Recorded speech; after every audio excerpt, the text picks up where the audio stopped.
Aujourd'hui, je dis, il y a quand même un moment donné où il y a plusieurs prépuces de Jésus sur la planète. Moi, je dis rien que ça, hein. Je dis juste, il y a plusieurs prépuces de Jésus, etc. Bon, je suis allé, moi, à Nazareth, et à Nazareth, on vend des couronnes d'épines. Et on nous dit, ce sont des couronnes, des épines qui existaient, qu'on a mis sur la tête du Christ, etc. Et ça existe. Voilà.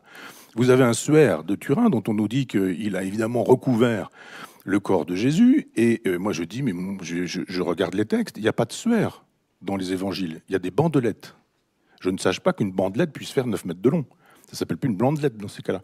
Il y a un moment donné où on se dit, cherchez le suaire dans les évangiles, vous ne le trouverez pas. Soit on n'en parle pas, soit on parle de bandelette. Alors moi, je ne connais pas le texte original, je lis dans les traductions, bandelette, c'est bandelette.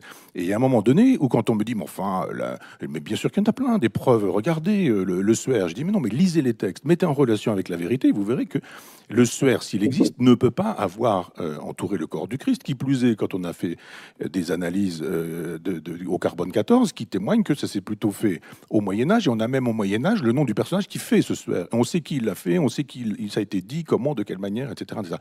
Mais vous avez toujours des gens qui finissent par vous dire non, non, non, non, le réel n'a pas eu lieu. C'est normal, vous avez un abord de païens, d'athées, vous ne voulez pas que ça ait lieu, donc vous inventez des choses, et on dit ces gens-là ne sont pas crédibles. Donc là, ça va parler de la sphère de Turin. J'adore le fait que moi, j'y connais rien par rapport à quelle est la longueur officielle d'une bandelette. Est-ce qu'elle a le droit de faire 9 mètres ou est-ce qu'elle doit être limitée à 8 mètres 50 ou à 4 mètres ou à 3 mètres ou à 2 mètres, je sais pas. Je trouve ça intéressant qu'il impose cette limitation à la longueur, mais ça c'était juste le petit truc que je trouvais drôle. Et après, par contre, du côté de la sphère de Turin ou des multiples prépuces de Jésus, je pense qu'en tant que voilà, de chrétiens protestants réformés, nous, on n'a pas trop de problématiques à dire que on n'est pas forcément aligné avec nos frères catholiques sur ces lignes-là et on donne pas la même importance à ces choses et même on approche ces sujets-là avec le scepticisme qui est nécessaire et qui est important d'avoir et même voir les démarches scientifiques et historiques sur ces choses-là. Je sais pas qui aimerait rajouter quelque chose sur ça. Ah, bah. Tu vois, il y a plusieurs Johnny Hallyday, par exemple. Il y a plusieurs, il y a plusieurs, il y a plusieurs, il y a plusieurs tableaux de la Joconde. Bon, est-ce que le Johnny Hallyday n'a pas existé? Est-ce que la Joconde n'a pas été peinte? Donc, bon, déjà, l'argument, déjà, logiquement, il est d'une force très, très, très faible, à mon avis, sur la question des prépuces. Euh, et, euh, et en plus, bon, nous, elle n'est pas objet de foi, donc on s'en fiche. Et ce qui est très intéressant, c'est qu'il dit, mettez en comparaison la vérité et l'histoire. Donc, il est en Mhm. train de dire que Ouais, c'est mettez ça. en comparaison la Bible, qui est la vérité, et les éléments historiques. Donc, ça veut dire déjà que là, pour une fois, il met la Bible tout au-dessus de toutes les preuves possibles parce que elle dit autre chose. Donc, ça veut dire que maintenant, ce qu'ont attesté les évangélistes à propos de la mort de Jésus devient éminemment fiable.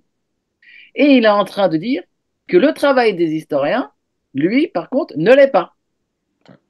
Travail des historiens sur lequel il dit s'appuyer depuis tout à l'heure pour enlever toutes les preuves de l'historicité de Jésus. Donc c'est vraiment c'est une séquence magnifique en termes de Et, contradiction intellectuelle et de poursuite logique de l'argument.